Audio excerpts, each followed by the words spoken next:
7 right now, and she's reading this book. So I would say she is ready to start the little readers with, I'm going to add anything. She's ready to start doing the little readers. I think it's Frog and Toad and Little Bear and things like that. And I think she's just starting to that, but I don't want to discourage her. So we're going to go through this. The very back of the book has all the different ones that you should know. And we're going to kind of take our time through that and see how it goes. And we're going to move on. So this is the bulk of winter, is focusing on reading and recognizing words and writing words, because they really push writing leads to reading. So lots of writing and drawing out the stories that you read in your main lesson book. And if you haven't gone to my website, I have, except for like the last 3 weeks, because I haven't updated it yet, but every week I take a couple pictures if I can remember to, and if I'm not doing like a million other things, and I put it on a page, a blog post for each week. And on there I show some of the pictures that we've drawn, that she's drawn, and some of the words from the stories and things like that. So you can use that there if you haven't yet, because I do have examples of it there. I also, let's see, what else we do? We started knitting, and we used the loom, and I'll show a video of that here in a second, of her first, I think it was her first day on the loom, and she started making a hat for her bear, and she really picked it up, and she's actually already explained it to teach like 2 or 3 different people. So I know.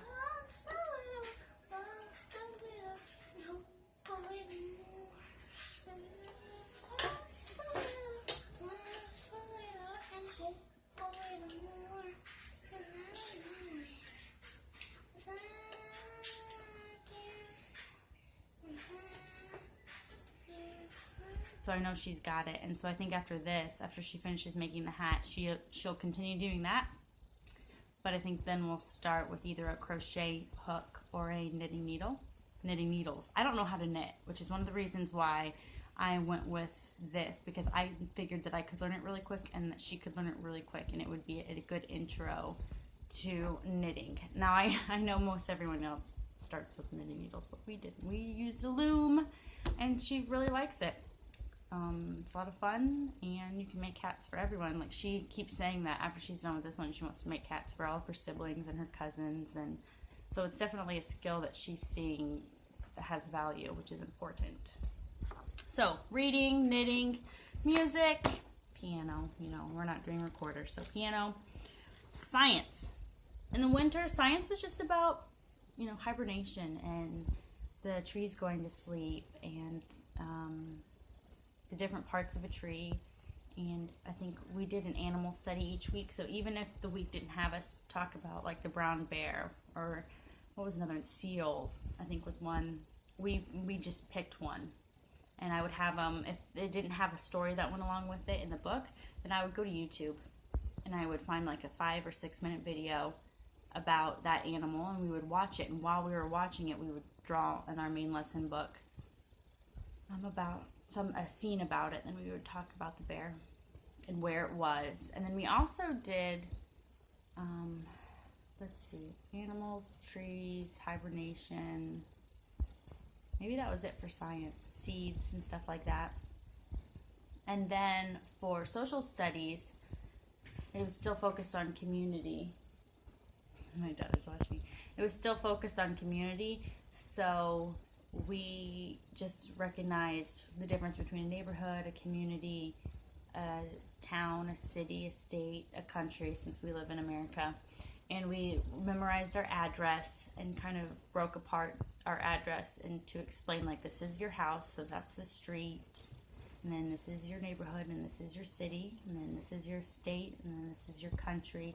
And we drew like a map of our state and put in all the rivers where they go, and the lakes and the forests. And then so that way it wasn't just we're memorizing an address to memorize an address. We're trying to understand, like, it goes from a big location to smaller,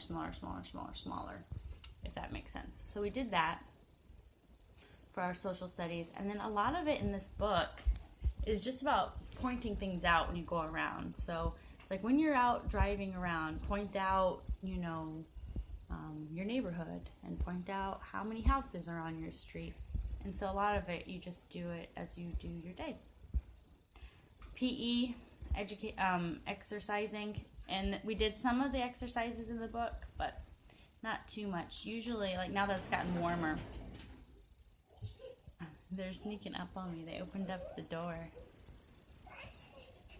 You guys are being sneaky. We're going to start running here soon now that it's warmer out, but so they must be done with their quiet time. Are you done with your breakfast? No. Okay, go eat your breakfast. Okay. Go finish your breakfast, and then I'll help you clean up, okay? And so we did some exercising inside. We got hula hoops for Christmas. We got roller skates for a birthday. So that was covered. And we went bowling a couple times. That's Christmas. It's Christmas, that's right. Yeah, it is. And we have a trampoline in our, like a little trampoline. So they jump on the trampoline. So that was what we did for exercising, mostly. And I think that has us pretty much caught up. Oh, math. I don't use Oak Meadow math, if you know. I use Math You See. And we're just chugging away with Math You See. So that's it. That's for our Oak Meadow winter. And now we're on to spring. And it will be, it's going to be a lot of fun with all the gardening and all the activities, especially meeting with other homeschool families. So it'll be good. And I better help this kid because he's sitting here like trying on all of his clean clothes.